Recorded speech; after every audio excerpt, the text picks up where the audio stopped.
तो BSc part 1 chemistry honours, मैंने chemistry honours का केमिस्ट्री सब्सिडरी में फिजिकल केमिस्ट्री में एक यूनिट है डाइल्यूट सॉल्यूशन।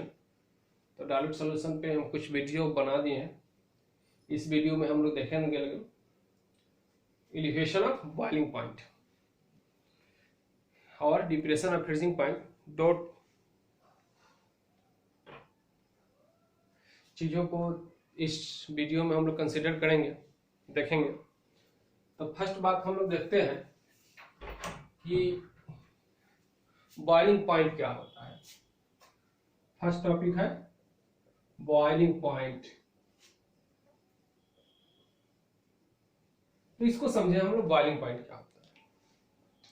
तो सपोज दैट कि हम एक कंटेनर लिए हैं, इस कंटेनर में हम कोई लिक्विड रखे हैं। ये कोई कंटेनर है, इस कंटेनर में एक लिक्विड है। जब हम इस लिक्विड को हीट करेंगे यहां से वेपर निकलेगा। कहते हैं कि वेपर कब निकलेगा? तो वेपर उस समय निकलेगा जब ऊपर से लगने वाले एटमॉस्फेरिक प्रेशर है उसका वैल्यू और नीचा से निकलने वाले जो वेपर है, मतलब यहाँ से जो निकलने वाले वेपर है और ऊपर से लगने वाला जो एटमॉस्फेरिक प्रेशर है, जब इक्वल हो जाए तब हम कहेंगे कि वेपर निकलना शुरू हुआ लिक्विड से। और जब इस लिक्विड से वेपर निकलेगा जिस टेम्परेचर पर, उस टेम्परेचर को हम इस लिक्विड का बॉइलिंग पॉइंट मानेंगे। क्लियर? लिख सकते हैं कि the temperature at which vapor pressure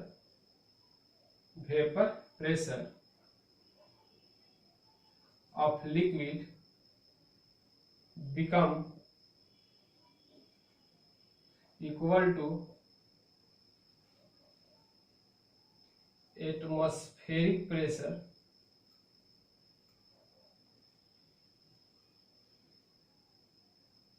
known as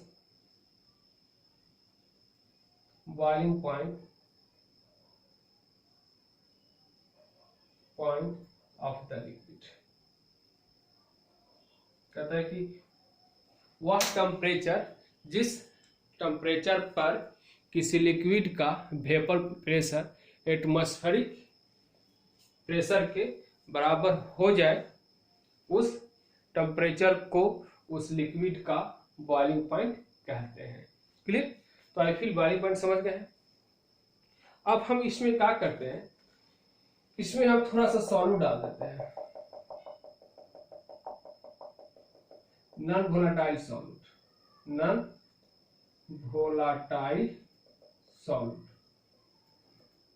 तो नॉन वोलाटाइल सॉल्यूट को डालने से वेपर का निकलना क्या हो जाएगा? कम हो जाएगा। अब वेपर का निकलना कम हो जाएगा तो वेपर प्रेशर कम हो जाएगा। अब इस वेपर के प्रेशर को एटमॉस्फेरिक प्रेशर के बराबर करने के लिए हमारे पास रास्ता क्या है? हमारे पास एक ही रास्ता है कि टेम्परेचर को हम बढ़ाएं। जब हम टेम्परेचर को बढ़ाएंगे तो यहाँ से वेपर और अधिक निकलेगा, जिससे क्या होगा कि इस वेपर का जो प्रेशर होगा वह एटमॉस्फेरिक प्रेशर के बराबर हो जाएगा। ऐसे कंडीशन में हम कहेंगे कि जो सॉल्यूशन का जो बॉइलिंग पॉइंट है वो क्या हो गया? बढ़ गया। सॉल्यूशन का बॉइलिंग पॉइंट प्योर सॉल्वेंट के बॉइलिंग पॉइंट से अधिक हो गया। जैसे कि अगर हम प्योर वाटर लेते हैं तो प्योर वाटर का बॉइलिंग पॉइंट कितना होता है? 100 डिग्री सेल्सियस। और उसमें हम शुगर डाल दें तो शुगर डालने के बाद वाटर का जो बॉइलिंग पॉइंट होगा वह 100 डिग्री सेल्सियस से बढ़ जाएगा। इसलिए बढ़ जाएगा क्योंकि after the addition of sugar vapour pressure of the solution will be decreased. We have to equalize the vapor pressure of solution equal to the atmospheric pressure. That's why we have to rise the temperature, and the difference of the temperature at which vapor from solution is emits and the temperature at which a pure solvent release the vapor, that the differences of the temperature is known as the elevation of boiling point. इसको हम लोग देखते हैं कि after the addition of non-volatile solute, vapor pressure of solution decrease. Vapour pressure of solution decrease, यानी कि non volatile solute डालने के बाद सॉल्यूशन का वेपर प्रेशर जो होगा वह डिक्रीज करेगा। यहाँ पे आफ्टर थोड़ा सा कट रहा है, आफ्टर थोड़ा सा नीचे लिख देते हैं कि after the addition of non volatile solute vapour pressure of solution decrease, यानी कि वेपर प्रेशर जो होगा सॉल्यूशन का वह डिक्रीज करेगा। That's why we have to rise temperature to equalize the vapor pressure of solution equal to, that's why we have to rise the temperature to equalize the vapor pressure of solution equal to atmospheric pressure.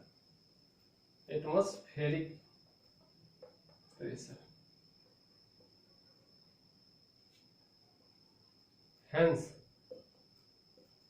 boiling point of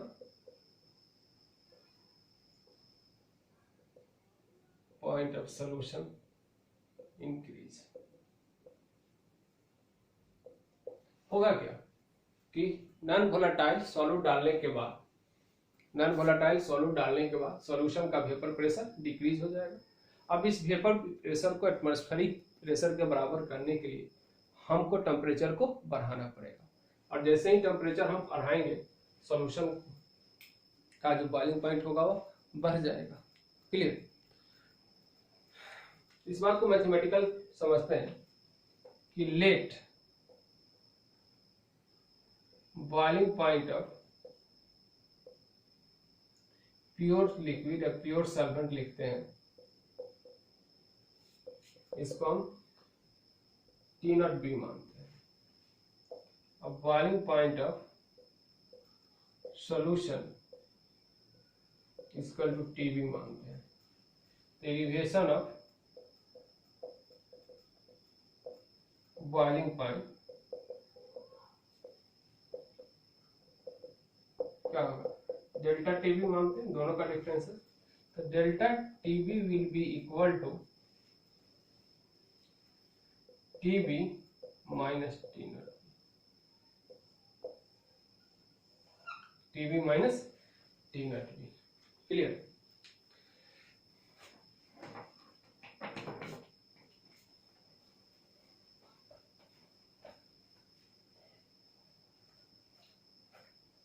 अब एक चीज हम लोग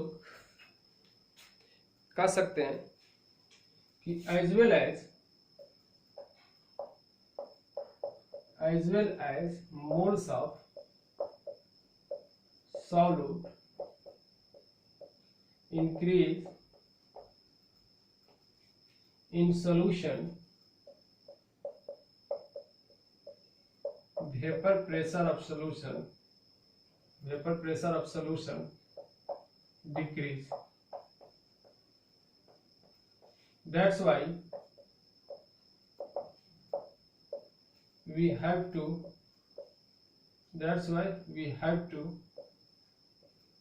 rise temperature to equalize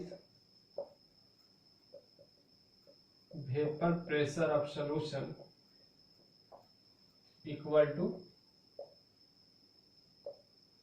atmospheric pressure।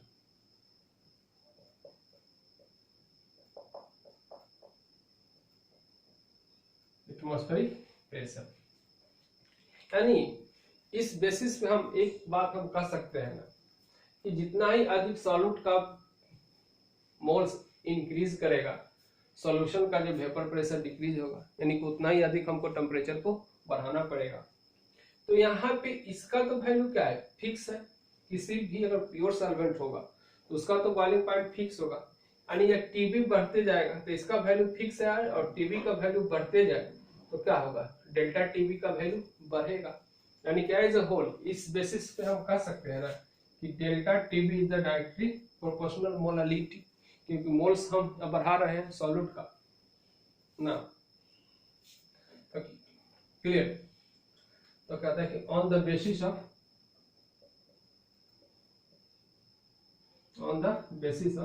it is clear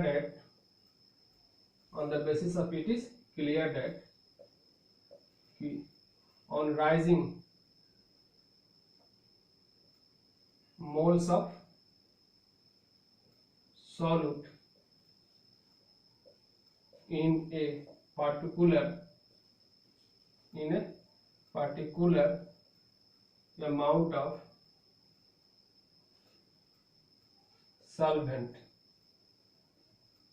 और solvent में जब हम solute डाल देंगे तो उसको सॉल्यूशन हम कंसीडर कर सकते हैं, कहते हैं। क्लियर? तो यहाँ पे हमने सॉल्यूशन लिख दिया, यहाँ पे हम सॉल्वेंट लिख दिए हैं, जिससे कंफ्यूज होने की बात नहीं है, क्योंकि अगर हमने सॉल्वेंट में अगर हमने सॉल्यूट को ऐड कर दिया तो वह सॉल्यूशन ही होगा। क्लियर? तो कहता है कि इन particular amount of solvent boiling point of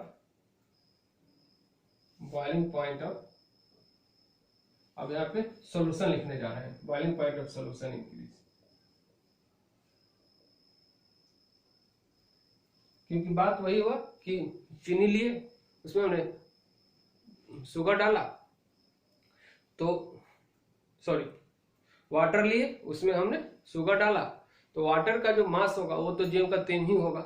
clear? लेकिन after the addition of the sugar in water it whole system become solution. यही मेरा सेंस है। क्लियर? यानी कि हम एज ए होल इस बात को हम लिख सकते हैं ना कि एलिवेशन ऑफ जो बढ़ रहा है कि elevation of boiling point is directly proportional to molality. अब यहाँ पे मोलालिटी कहने का मतलब क्या हुआ कि एक सॉल्यूट के खास अमाउंट में अगर हम सॉल्वेंट के खास अमाउंट में जितना सॉल्यूट हम डालेंगे, सॉल्यूशन का मोलालिटी होगा क्या होगा, उतना ही बढ़ते जाएगा। यानी कि सॉल्वेंट के एक खास अमाउंट में जितना अधिक हम सॉल्यूट डालेंगे, मोलालिटी होगा उतना ही अधिक होगा, मोलालिटी बढ़ते जाएगा। क्लियर? और मोलालिटी बढ़ेगा तो बट नेचुरल है कि बॉइलिंग पॉइंट बढ़ेगा। क्लियर? तो फिर इस बात को आप समझ गए होंगे। अब इसी को आगे बढ़ाते हैं।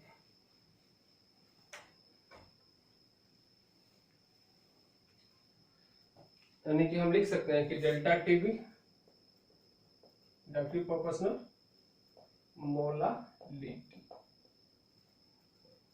तो डेल्टा टीबी, तो हम इस प्रोपोर्शनल का साइन हटा के इक्वल टू का साइन दे, तो कांस्टेंट डालेंगे के बी। अब मोलालिटी के लिए हम लिख सकते हैं कि moles of solute by mass of solvent KG में। क्लियर? तो डेल्टा टीबी इसके लिए केबी। अब मोल्स ऑफ सॉल्यूट के लिए मास ऑफ सॉल्यूट लिख सकते हैं, mass of solute by molar mass of solute, यानी कि mb बाय कैपिटल MB इसको स्मॉल ma बाय 1000। इसको लिख सकते हैं कि delta T B is equal to K B into small M B into 1000 by capital M B into M है। एक मेरा इक्वेशन आ गया। तो स्मॉल एम बी हम कहेंगे मास ऑफ सॉल्यूट, किस चीज में, ग्राम में। Capital M B molar mass of solute, molar mass of solute. Small M में मास ऑफ सॉल्वेंट। चूंकि यहाँ पे 1000 से मल्टीप्लाई कर दिए तो इसको हम ग्राम में ही कंसिडर करेंगे। क्लियर। तो ग्राम डिवाइडेड बाई 1000, तो ग्राम डिवाइडेड बाई 1000 अगर हम करेंगे तो ऑलरेडी कहीं ना कहीं वह केजी में है। और केबी को हम कहते हैं मोलर एलिवेशन कांस्टेंट। इसके लिए एक और नाम आता है इब्यूलियोस्कोपिक कांस्टेंट, इब्यूलियोस्कोपिक कांस्टेंट, इब्यूलियोस्कोपिक कांस्टेंट के नाम से हम इसको जानते हैं। क्लियर। तो इस नाम से भी हम लोग जानते हैं इसको। अब एक चीज हम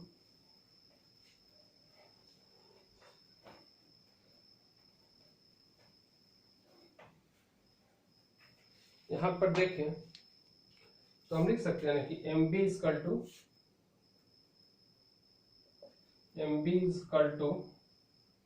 के B into small M B into 1000 by delta T B into M में। तो कहते हैं कि इस इक्वेशन से हम सॉल्यूट का मोलर मास निकाल सकते हैं। by this equation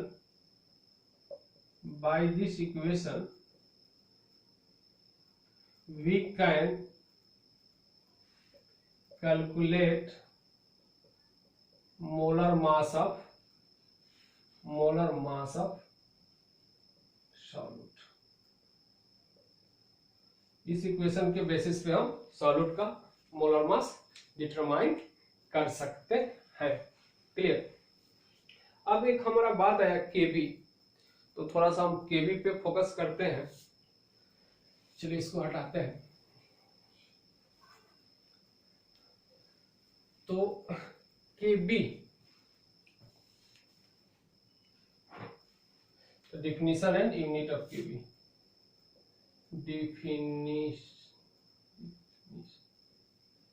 definition and unit of केबी। तो पहले हम बात करते हैं यूनिट ऑफ केबी का। यूनिट ऑफ केबी, इसी पे डिफिनेशन निकाल देंगे। तो अभी हम लोग देखे हैं कि delta TB equal to KB into molality. Clear. तो केबी इजकल टू क्या हो जाएगा, delta TB by molality. Clear. तो डेल्टा टीबी का यूनिट क्या होगा, केल्विन। मोलालिटी का मोल पर केजी होता है। तो इसको अगर हम ऊपर भेजें तो केबी का यूनिट क्या हो जाएगा, केल्विन मोल पर केजी। केजी ऊपर गया तो केजी, मोल गया तो पर मोल। तो इसका यूनिट हो गया। अगर हम डिफिनीशन की बात करें तो यहीं से हम देखते हैं कि delta TB equal to KB into molality है। क्लियर। तो यदि मोलालिटी अगर हम मान लें कि if molality equal to 1 mole per kg. अगर हम मोलालिटी 1 मोल पर केजी मान लें तो डेल्टा टीबी जो होगा केबी के बराबर हो जाएगा। डेल्टा टीबी जो होगा वह केबी के बराबर हो जाएगा अगर हमने मोलालिटी 1 मोल पर केजी ले लिया तो। इस बेसिस पे हम कह सकते हैं कि the elevation of boiling point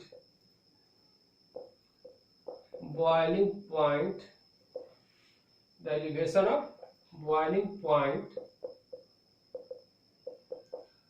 of 1 molar solution is known as molar elevation constant. कहता है कि 1 मोलर सॉल्यूशन बनाने के बाद किसी भी सॉल्वेंट का या सॉल्यूशन का अगर हम सॉल्यूशन बना दिए तो सॉल्यूशन ही कहेंगे। क्लियर? जो बॉइलिंग पॉइंट इंक्रीज करता है उसको हम एलिवेशन ऑफ बॉइलिंग पॉइंट, उसको हम मोलर एलिवेशन कांस्टेंट के नाम से जानेंगे, कहते हैं। और एक चीज यहाँ पे डिपेंड, एक चीज और बता दें कि हर सॉल्वेंट का अपना अपना बॉइलिंग पॉइंट होता है, यानी कि उसके नेचर के अकॉर्डिंग ही एलिवेशन होगा। तो हम कह सकते हैं ना कि ये elevation of boiling point depend upon nature of solvent, यानी KB depends upon nature of solvent. Solvent के नेचर पे डिपेंड करेगा, क्योंकि सॉल्यूट तो हमको 1 मोल ही रखना है। क्लियर? इसके बाद इसको हम थोड़ा सा ग्राफिकल रिप्रेजेंटेशन समझें इसका।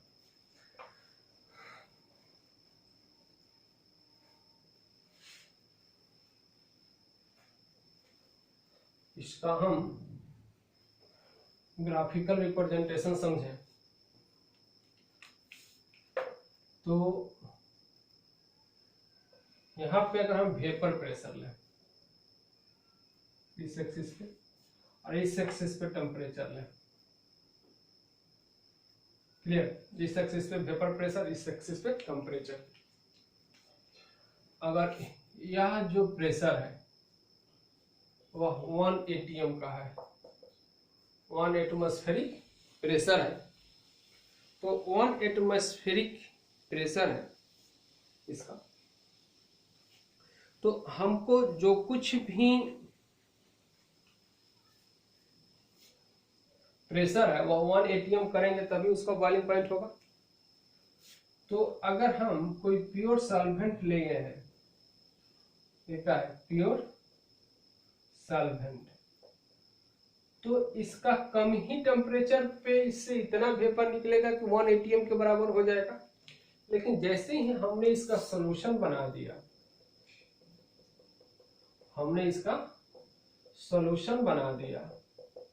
तो सॉल्यूशन बनाने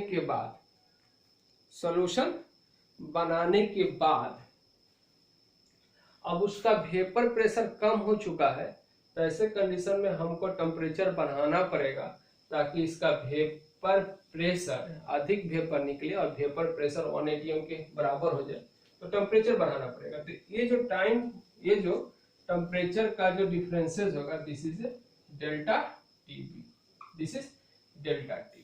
क्लियर? और ये जो होगा BP of boiling point of pure solvent, और ये जो टेम्परेचर आएगा या बीपी ऑफ सॉल्यूशन का होगा, बीपी ऑफ सॉल्यूशन। क्लियर? तो एक ग्राफ आई होप समझ गए होंगे। नेक्स्ट एक टर्म देखते हैं हम लोग, एक और टॉपिक देखते हैं इसमें, डिप्रेशन ऑफ फ्रीजिंग पॉइंट।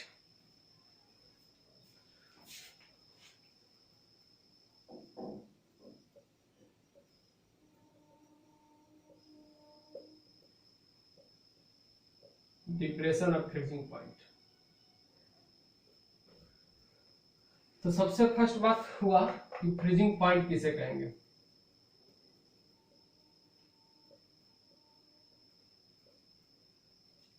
तो फ्रीजिंग पॉइंट के लिए कहता है कि अगर कोई लिक्विड है, कोई भी लिक्विड है, तो यहाँ से वेपर निकलेगा, तो वेपर का एक प्रेशर होगा। कहता है कि इसका टेम्परेचर अगर हम डिक्रीज करें तो क्या होगा, इसका वेपर का निकालना खत्म हो जाएगा। तो वेपर का निकालना खत्म हो जाएगा यानी कि सॉलिड के वेपर प्रेशर के इक्वल हो जाए। अब सॉलिड से जो वेपर का निकालना आप समझते होंगे, समझ लीजिए, नहीं निकलेगा। क्लियर। आइस ट्रिपल पॉइंट में मिलता है। तो कहता है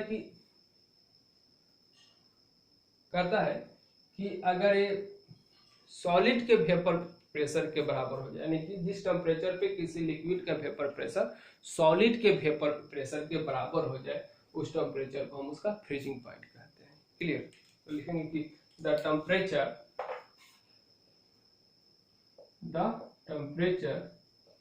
at which vapor pressure of a liquid become equal to vapor pressure of solid known as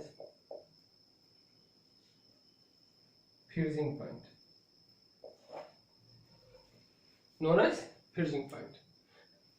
clear.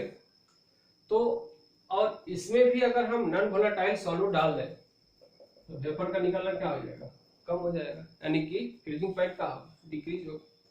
तो हम लिखेंगे कि आफ्टर, चलिए यहां से लिखते हैं कि आफ्टर एडिशन ऑफ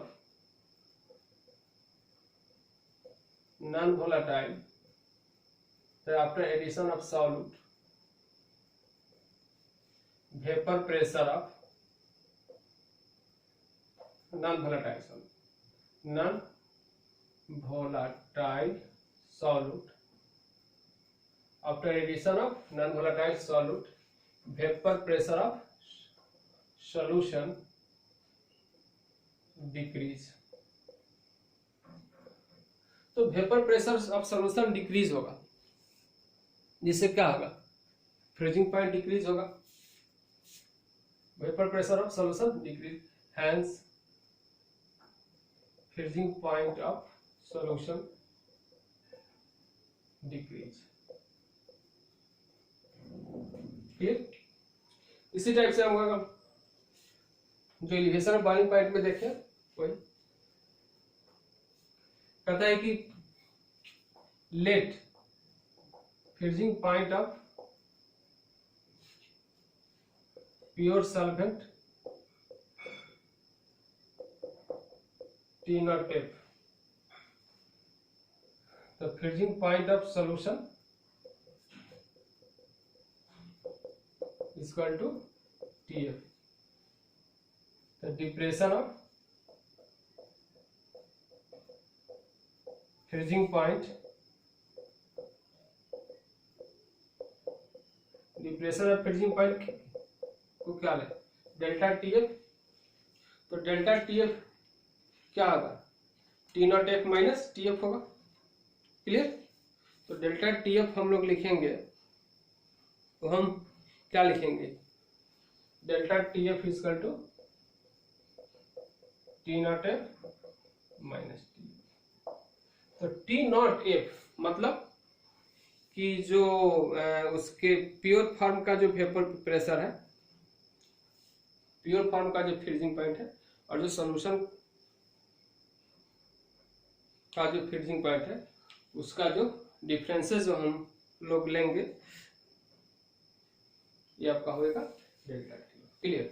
और यहाँ पर भी आप देख सकते हैं कि जितना अधिक हम लोग सॉल्यूट डालेंगे, जितना अधिक सॉल्यूट डालेंगे उतना ही अधिक डिप्रेस होगा फ्रीजिंग पॉइंट, यानी कि हम लिख सकते हैं कि delta T F is proportional to molality. Clear. तो delta T F is proportional to molality,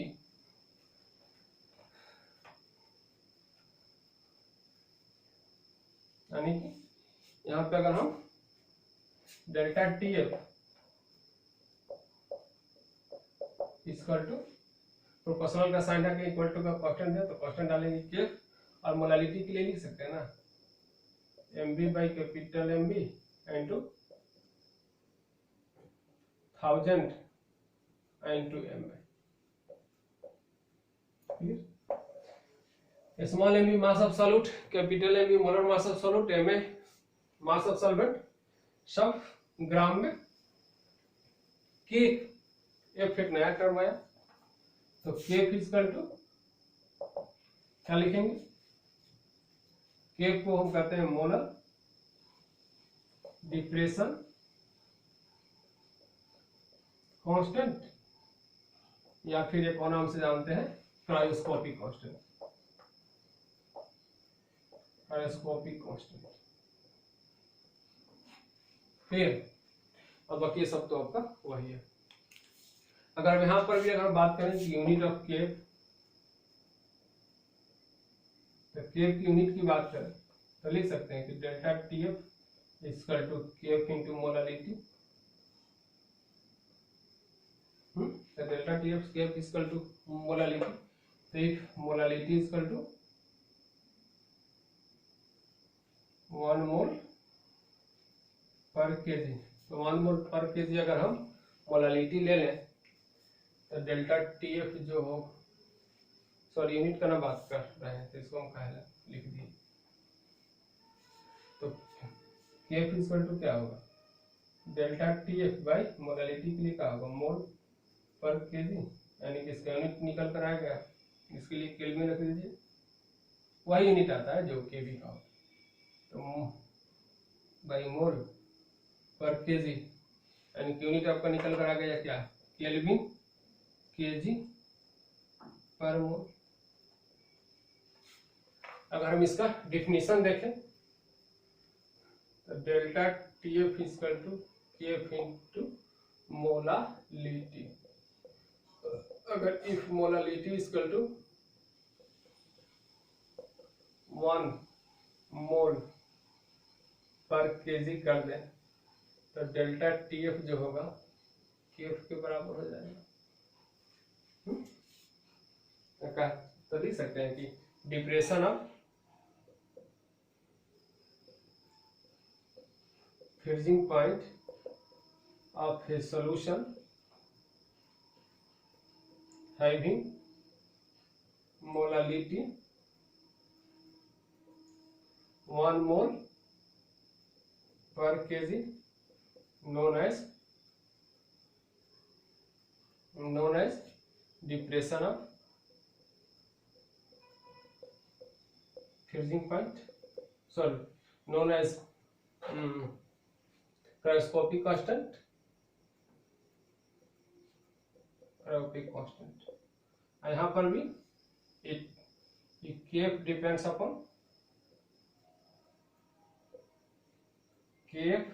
depends upon nature of solute, solute के नेचर पे डिपेंड करेगा। क्लियर। अब हम एक ग्राफ आएगा, इसमें ग्राफ की बात करते हैं थोड़ा सा।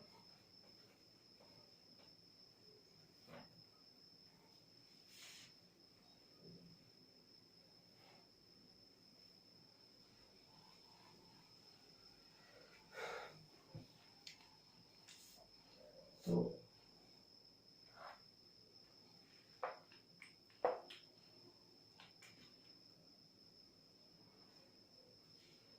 आप इस एक्सिस पे वेपर प्रेशर और इस एक्सिस पे टेम्परेचर हम कंसीडर करें तो सपोज दैट या कोई सॉलिड स्टेट का वेपर प्रेशर है, मैंने इस टेम्परेचर पे आने के बाद सॉलिड में आ जाएगा। तो अगर हम इस टेम्परेचर पे कंसीडर करें तो जो सॉल्वेंट का वेपर प्रेशर होगा इतना होगा और किसी सॉल्यूशन का वेपर प्रेशर होगा वो कम होगा। ऐसे भी जानते हैं कि सॉल्यूशन का वेपर प्रेशर एक पार्टिकुलर टेम्परेचर पे सॉल्वेंट के वेपर प्रेशर से कम होगा। तो कहते हैं कि इसका जो डिक्रीज करके लाना है ऐसे